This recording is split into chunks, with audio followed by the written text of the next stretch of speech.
Hi everyone, welcome back to Alice and the Giant Bookshelf. In today's video I'm going to be reviewing Hangman by Maya Binyam.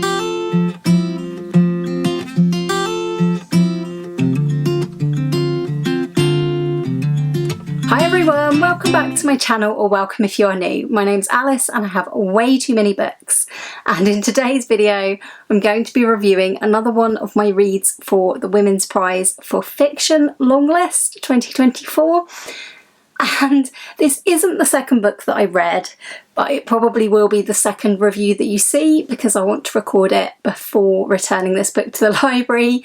I don't think I can do this review in my usual way, which would be to tell you a bit about the book, to tell you what I liked about it and what I didn't like about it. This isn't a book that I'm easily going to be able to do that, so I've made some notes and I'm just going to talk to you about Hangman by Maya Binyam. So a little bit about it first. It was published in 2023 and it is Maya Binyam's debut novel. This is not a book that is like any other book that I've read for me to compare it to. It's almost impossible to talk about this book that much without spoiling it. This is a spoiler-free review, so I'm going to say from the off that I think you should go into this book with an open mind and just try to go along with it. It's not an easy book to classify, it's not an easy book to review, and at times it's not even an easy book to read. So I'm going to start off with the narrative voice. The narrative voice is unlike any other that I have come across. It's deadpan and blunt, and the unnamed protagonist seems confused and disoriented from the start. So it's no surprise that the book can sometimes make you feel that way as well. The narrator doesn't come across as somebody who's particularly interested in telling his story, and his style of doing so is quite roundabout, but it's also quite simplistic. So a number of things he encounters are just ugly or horrible, and people and places remain unnamed. Instead of allowing the characters, including himself, any sort of name, he refers to people with names like my son's mother's brother, or the chocolate cake vendor, or the yogurt man. And this is definitely a choice here. The narrator often refuses to think deeply, or sometimes at all, about things or topics, instead relaying all of the stories that are told to him by all the various people that he encounters. No character other than the narrator really get any kind of development here. So the setting for this one for me was interesting. We're told in the blurb that the man is returning to his home in sub-Saharan Africa after 26 years living in exile in America. But the reality of this book is that these places are never named in the book. A lot of commentary on the places, the political systems and religion comes from the stories and opinions voiced by other people that the man meets, and his reflections afterwards on what they say. Looking at the blurb again, the blurb describes Hangman as a tragicomic journey through homecoming and loss, and I think it is that.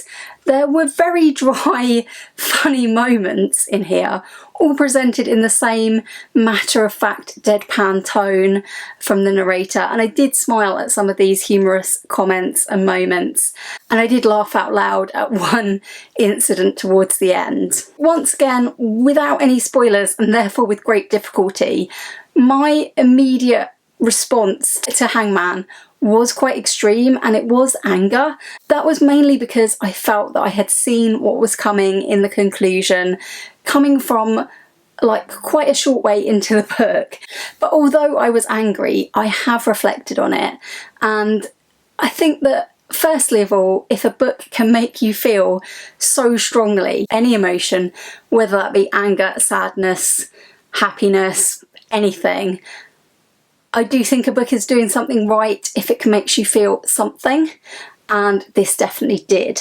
So the second thing that I thought about this on reflection is I actually admire a lot of what was done here, and I think it's a shame that the style means that a lot of people will give up on it too soon, because this book really does need to be read in full to understand it. And I finished this yesterday. I have carried on thinking about it overnight, and now that I've calmed down, I think it's a really interesting book. My thoughts kept coming back to it, not in an angry way, afterwards. And yeah, it's a book with a fair bit of food for thought, for me personally at least. It would be an interesting book to reread knowing how it pans out, and it's definitely unlike anything that I've read before. Did I think that this was amazing? No. Did I find myself frustrated and sometimes a little bit bored in the middle section? Yes. But is it a cleverer book than I initially gave it credit for? Yes, I think it is. So if you're going to read Hangman, particularly if you're coming to it because you are following the Women's Prize this year, I would urge you to go into it without bias and without having read any spoilers, if that's at all possible for you, and just go with it. Just be aware that this is very strange and you do need to read the whole thing, which is only 194 pages in this edition, to see what it's doing.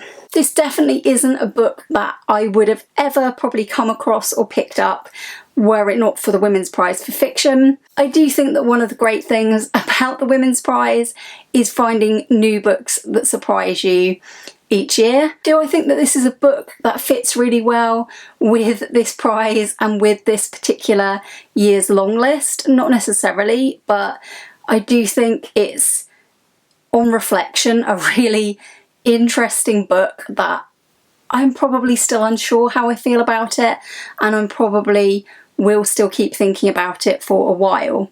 And ironically, one of the things that I think elevates a book to a great book is whether I think about it again afterwards.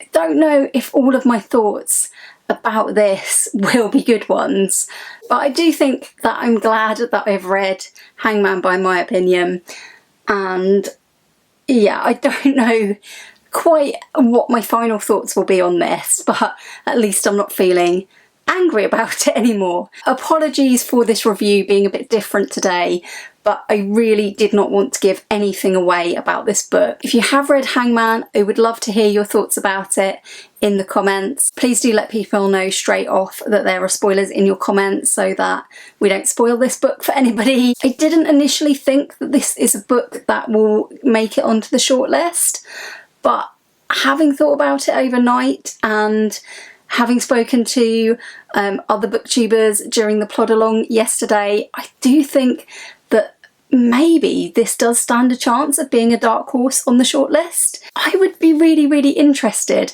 to see if the judges do decide to shortlist this. If you have enjoyed this review today, please do give it a like and please do consider subscribing if you haven't already.